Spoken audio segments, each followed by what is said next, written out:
Hello मेरे साथियों, कैसे हो आप लोग। उम्मीद करता हूँ कि आप लोग बहुत ही अच्छे होंगे। मूल विधि से यूपीएसआई के लिए अति महत्वपूर्ण क्वेश्चन लेकर आया हूँ, जो कि वेरी इंपॉर्टेंट क्वेश्चन है। आपके परीक्षा में पूछे जाने की संभावना अति महत्वपूर्ण है। तो साथियों, आप लोग क्लास को ज़रूर से देखते हुए चलिए। हम डेली 20 क्वेश्चन लेकर आते हैं, जो कि वेरी इंपॉर्टेंट क्वेश्चन के साथ आते हैं। तो साथियों, आप लोग क्लास को ज़रूर देखते हुए चला करिए, ठीक है साथियों। हमारा फर्स्ट क्वेश्चन इसमें क्या कहता है, किशोर न्याय बालकों की देखरेख और संरक्षण अधिनियम 2015 का विस्तार है। तो इसका करेक्ट आंसर होगा संपूर्ण भारत। तो करेक्ट आंसर क्या होगा, ए होगा, ठीक है साथियों। नेक्स्ट क्वेश्चन, किशोर न्याय बालकों की देखरेख और संरक्षण अधिनियम 2015 लागू हुआ है। तो यह जो है कब लागू हुआ है, 15 जनवरी 2016 को लागू हुआ है। करेक्ट आंसर बी होगा हमारा, ठीक है साथियों। नेक्स्ट क्वेश्चन की ओर बढ़ते हैं। नेक्स्ट क्वेश्चन क्या है, किशोर न्याय बालकों की देखरेख और संरक्षण अधिनियम 2015 में कुल कितनी धाराएं हैं। तो कुल जो है 112 धाराएं हैं, ठीक है साथियों। नेक्स्ट क्वेश्चन क्या कहता है, किशोर न्याय बालकों की देखरेख और संरक्षण अधिनियम 2015 की किस धारा में पर्याप्त बालक को परिभाषित किया गया है। इसका करेक्ट आंसर होगा धारा 21। करेक्ट आंसर होगा ए होगा हमारा। नेक्स्ट क्वेश्चन, किशोर न्याय बालकों की देखरेख और संरक्षण अधिनियम 2015 की किस धारा में दंतक ग्रहण परिभाषित है। यह जो है धारा 22 होगा। करेक्ट आंसर बी होगा। नेक्स्ट क्वेश्चन क्या है हमारा, किशोर न्याय बालकों की देखरेख और संरक्षण अधिनियम 2015 की किस धारा में भीख मांगना परिभाषित है। तो धारा 28 में है। करेक्ट आंसर सी होगा हमारा, ठीक है साथियों। अब हमारा नेक्स्ट क्वेश्चन क्या कहता है, किशोर न्याय बालकों की देखरेख एवं संरक्षण अधिनियम 2015 की धारा 212 के अधीन बालक से अभिप्राय उस व्यक्ति से है जिसने पूर्ण नहीं की है।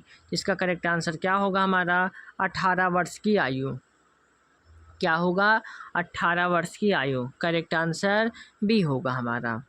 अब बढ़ते हैं नेक्स्ट क्वेश्चन की ओर। नेक्स्ट क्वेश्चन हमारा क्या कहता है साथियों, किशोर न्याय बालकों की देखरेख और संरक्षण अधिनियम 2015 की किस धारा में विधि का उल्लंघन करने वाला बालक परिभाषित है। इसका करेक्ट आंसर होगा धारा 213। करेक्ट आंसर बी होगा हमारा। नेक्स्ट क्वेश्चन, किशोर न्याय बालकों की देखरेख और संरक्षण अधिनियम 2015 की किस धारा में बाल गृह परिभाषित है। बाल गृह परिभाषित है। तो करेक्ट आंसर होगा धारा 219 में, ठीक है। नेक्स्ट क्वेश्चन, किशोर न्याय बालकों की देखरेख और संरक्षण अधिनियम 2015 की किस धारा में बालक न्यायालय परिभाषित है। बालक न्यायालय परिभाषित है।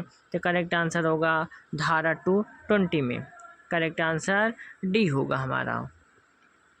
नेक्स्ट क्वेश्चन साथियों क्या कहता है, किशोर न्याय बालकों की देखरेख और संरक्षण अधिनियम 2015 की किस धारा में शारीरिक दंड परिभाषित है। तो यह जो है साथियों धारा 224 में है। करेक्ट आंसर बी होगा हमारा।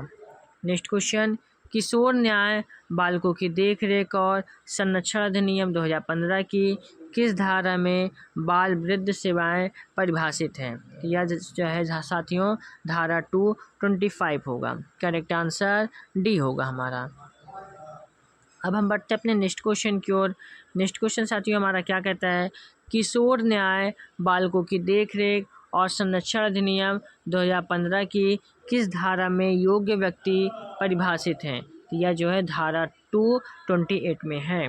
करेक्ट आंसर सी होगा हमारा। नेक्स्ट क्वेश्चन साथियों, किशोर न्याय बालकों की देखरेख और संरक्षण अधिनियम 2015 की किस धारा में जघन्य अपराध परिभाषित है। तो करेक्ट आंसर होगा धारा 233। करेक्ट आंसर ए होगा हमारा।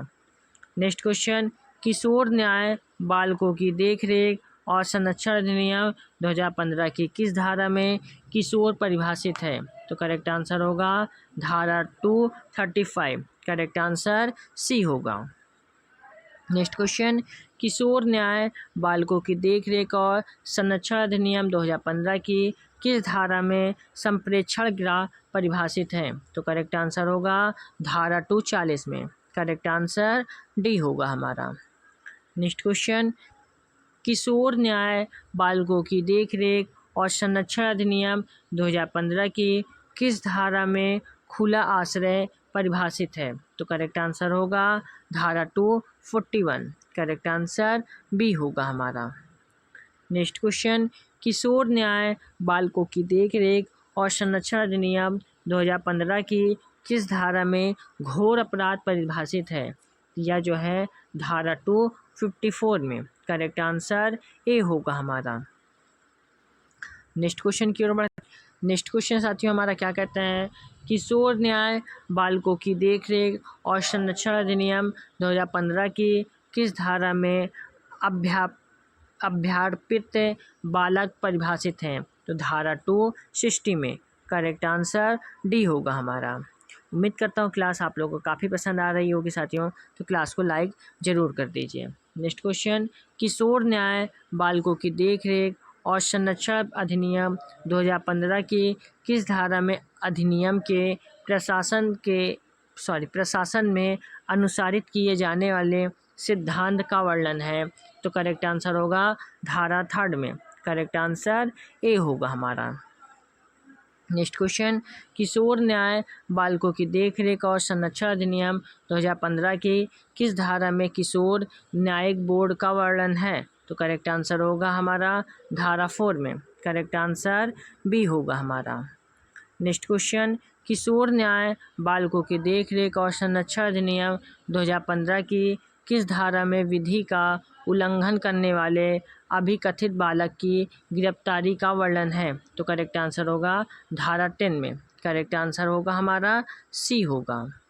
बढ़ते हैं नेक्स्ट क्वेश्चन की ओर। नेक्स्ट क्वेश्चन क्या कहता है हमारा, किशोर न्याय बालकों की देखरेख और संरक्षण अधिनियम 2015 की किस धारा में बालक न्यायालय की शक्तियाँ का वर्णन है? तो करेक्ट आंसर होगा धारा 19 में। करेक्ट आंसर ए होगा हमारा। ठीक है, अब बढ़ते हैं नेक्स्ट क्वेश्चन की ओर। नेक्स्ट क्वेश्चन क्या है, किशोर न्याय बालकों की देखरेख और संरक्षण अधिनियम 2015 के अधीन बाल कल्याण समिति गठित करने की शक्ति किसके पास है?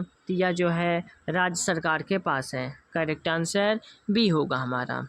अब इसमें इम्पोर्टेंट पॉइंट क्या है साथियों, किशोर न्याय अधिनियम 2015 की धारा 27 के तहत बाल कल्याण समिति का गठन राज्य सरकार द्वारा किया जाता है। समिति में एक अध्यक्ष और 4 अन्य सदस्य होंगे, जिसमें कम से कम एक महिला और दूसरा बालकों से संबंधित विशेषज्ञ होगा। ठीक है साथियों, नेक्स्ट क्वेश्चन हमारा क्या कहता है, किशोर न्याय बालकों की देखरेख और संरक्षण अधिनियम 2015 की किस धारा में बाल कल्याण समिति का वर्णन है? इसका करेक्ट आंसर साथियों क्या होगा हमारा?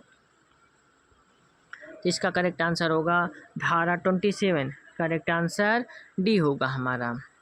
नेक्स्ट क्वेश्चन, किशोर न्याय बालकों की देखरेख और संरक्षण अधिनियम 2015 के अधीन रिपोर्ट न करने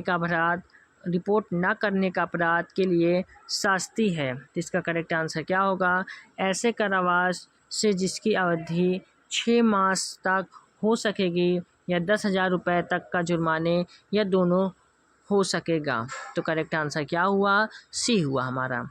अब इसमें इम्पोर्टेंट पॉइंट क्या होगा हमारा, किशोर न्याय अधिनियम 2015 की धारा 34 के अनुसार कोई व्यक्ति जो धारा 33 के तहत रिपोर्ट न किए जाने का अपराध किया है, वह ऐसे कारावास से जिसकी अवधि 6 मास तक की हो सकेगी या 10,000 रुपये तक के जुर्माने का या दोनों का भागी होगा।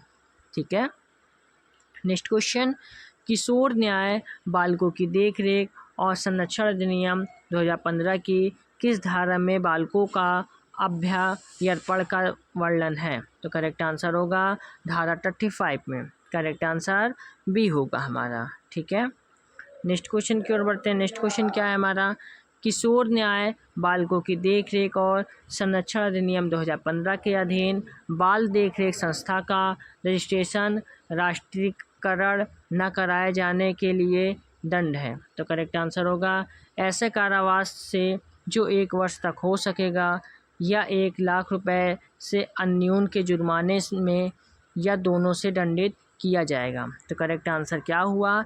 ए हुआ हमारा। ठीक है साथियों, अब बढ़ते हैं नेक्स्ट क्वेश्चन की ओर। नेक्स्ट क्वेश्चन साथियों हमारा क्या कहता है?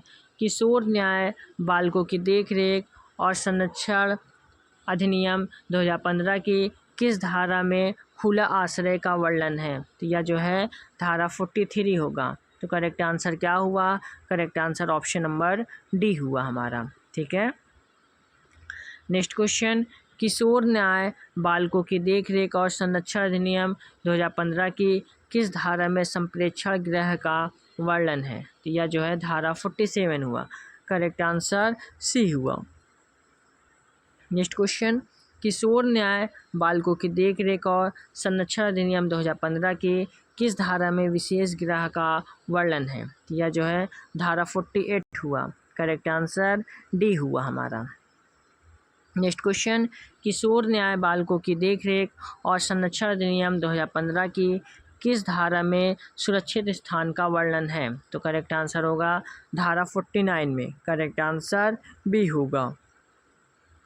नेक्स्ट क्वेश्चन, किशोर न्याय बालकों की देखरेख और संरक्षण अधिनियम 2015 की किस धारा में बाल गृह का वर्णन है? तो यह जो है साथियों धारा 50 में। करेक्ट आंसर डी होगा हमारा।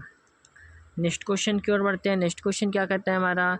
किशोर न्याय बालकों की देखरेख और संरक्षण अधिनियम 2015 की किस धारा में दंतक ग्रहण का वर्णन है? करेक्ट आंसर होगा धारा 56 में। करेक्ट आंसर डी होगा हमारा। नेक्स्ट क्वेश्चन, किशोर न्याय बालकों की देखरेख और संरक्षण अधिनियम 2015 के किस धारा के अधीन किसी अनाथ परित्यक्त या अभ्यापर्तित बालक के अंतर्देशी दंतक ग्रहण करने की प्रक्रिया प्रदत्त की गई है? तो करेक्ट आंसर होगा धारा 59। करेक्ट आंसर डी होगा हमारा। ठीक है, अब बढ़ते हैं नेक्स्ट क्वेश्चन की ओर। नेक्स्ट क्वेश्चन हमारा क्या कहता है साथियों? किशोर न्याय बालकों की देखरेख और संरक्षण अधिनियम 2015 की किस धारा में बालक के प्रति क्रूरता के लिए दंड का वर्णन है? इसका करेक्ट आंसर क्या होगा साथियों हमारा? इसका करेक्ट आंसर होगा हमारा धारा 75। करेक्ट आंसर बी होगा हमारा। क्या है? किशोर न्याय बालकों की देखरेख और संरक्षण अधिनियम 2015 की धारा 75 में बालक के प्रति क्रूरता के लिए दंड का वर्णन है। नेक्स्ट क्वेश्चन, किशोर न्याय बालकों की देखरेख और संरक्षण अधिनियम 2015 की किस धारा में शारीरिक दंड का वर्णन है? करेक्ट आंसर होगा धारा 82 में। करेक्ट आंसर सी होगा हमारा। नेक्स्ट क्वेश्चन, किशोर न्याय बालकों की देखरेख और संरक्षण अधिनियम 2015 के अधीन किशोर न्याय निधि का सृजन किसके द्वारा किया जा सकता है? तो यह जो है राज्य सरकार के द्वारा किया जा सकता है। करेक्ट आंसर ए होगा हमारा। ठीक है, इसमें इम्पोर्टेंट पॉइंट क्या है? किशोर न्याय अधिनियम 2015 की धारा 105 के तहत किशोर न्याय निधि का सृजन राज्य सरकार द्वारा किया जाएगा, जो किशोरों के कल्याण और पुनर्वास के लिए होगा। ठीक है, नेक्स्ट क्वेश्चन, किशोर न्याय बालकों की देखरेख और संरक्षण अधिनियम 2015 की किस धारा में किशोर न्याय निधि का वर्णन है? करेक्ट आंसर होगा धारा 105। करेक्ट आंसर डी होगा। नेक्स्ट क्वेश्चन, निम्न में कौन किशोर न्यायमंडल में लंबित मामलों की त्रैमासिक आधार पर समीक्षा करेगा? तो करेक्ट आंसर होगा मुख्य न्यायिक मजिस्ट्रेट। करेक्ट आंसर ए होगा हमारा। अब इसमें इम्पोर्टेंट पॉइंट क्या है? किशोर न्याय बालक के देखरेख एवं संरक्षण अधिनियम 2015 के अंतर्गत किशोर न्यायमंडल के लंबित मामलों की मुख्य न्यायिक मजिस्ट्रेट त्रैमासिक आधार पर समीक्षा करेगा। तो तो उम्मीद करता हूँ साथियों क्लास आप लोगों को काफ़ी पसंद आई होगी। तो क्लास को आप लोग एक लाइक करके चैनल को ज़रूर सब्सक्राइब करके बेल आइकन को ज़रूर प्रेस करिए, ताकि आने वाली हर एक वीडियो की नोटिफिकेशन आप लोगों को आसानी से मिलते रहे। मिलते हैं नेक्स्ट वीडियो पे इंपॉर्टेंट क्वेश्चन के साथ। जय हिंद, जय भारत।